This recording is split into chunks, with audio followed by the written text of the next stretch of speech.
فاسق اور فاجر لوگ اپنے اپنے اعمال کے مطابق اٹھیں گے، کوئی اندھا، کوئی بہرا، کوئی لنگڑا، کوئی چونٹی کی شکل میں اور کوئی سر کے بل اٹھے گا۔ کافر اس غیر متوقع زندگی کے مناظر دیکھ کر شدید خوف اور دہشت کی کیفیت میں مبتلا ہو جائیں گے۔ ان کی آنکھیں پتھرائی ہوئی اور دل کانپ رہے ہوں گے، کلیجے منہ کو آئیں گے، کوئی غمگسار اور مددگار نہیں ہوگا، نہ ہی کوئی دوسرے کی طرف دیکھنے یا دھیان کرنے والا ہوگا۔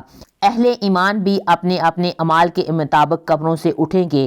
شہداء اپنی شہادت کے تازہ بہتے ہوئے خون کے ساتھ اٹھیں گے، اور حالت احرام میں فوت ہونے والے حاجی تلبیہ کہتے ہوئے اٹھیں گے۔ اہل ایمان کے لیے دوبارہ زندگی خلاف توقع نہیں ہوگی، لہٰذا ان پر خوف اور دہشت کی یہ کیفیت طاری نہیں ہوگی جو کفار اور مشرکین پر ہوگی۔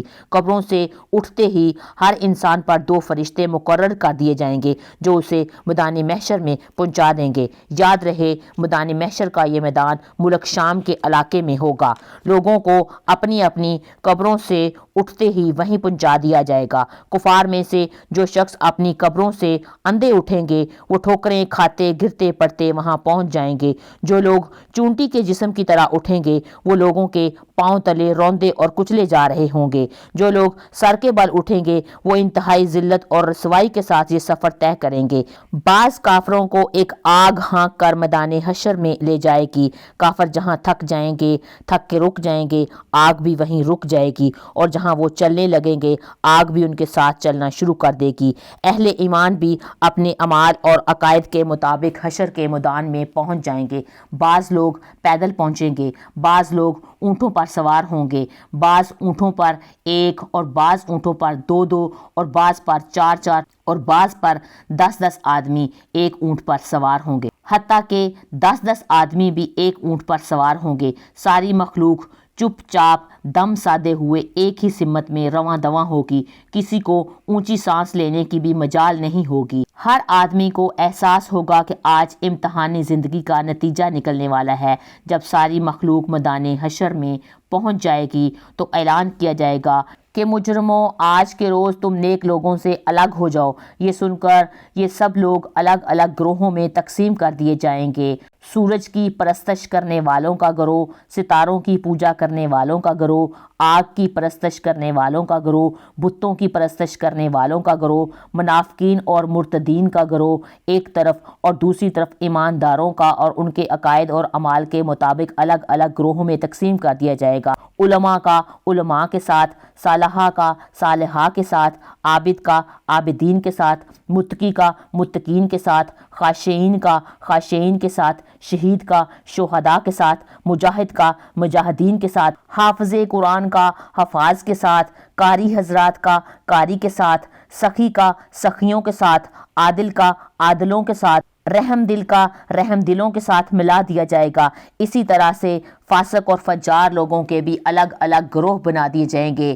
بے نمازی کا بے نمازیوں کے ساتھ، روزہ نہ رکھنے والوں کا بے روزے داروں کے ساتھ، زکوٰۃ نہ دینے والوں کا مانعین زکوٰۃ کے ساتھ، نافرمان اولاد کا والدین کی نافرمان اولادوں کے ساتھ، قاتل کا قاتلوں کے ساتھ، ڈاکو کا ڈاکوؤں کے ساتھ، شرابی کا شرابیوں کے ساتھ، زانی کا زانیوں کے ساتھ، سود خور کا سود خوروں کے ساتھ، رشوت خور کا رشوت خوروں کے ساتھ، ظالم کا ظالموں کے ساتھ، کافر سے دوستی کرنے والوں کا کافر سے دوستی کرنے والوں کے ساتھ، کافر سے مشابہت رکھنے والوں کا کافر سے مشابہت رکھنے والوں کے ساتھ۔ غرض میدان حشر میں اہل ایمان کی جائے قیام الگ ہوگی، کفار، مشرکین، فاسقوں، منافقوں، فاجروں کا ٹھکانہ الگ ہوگا۔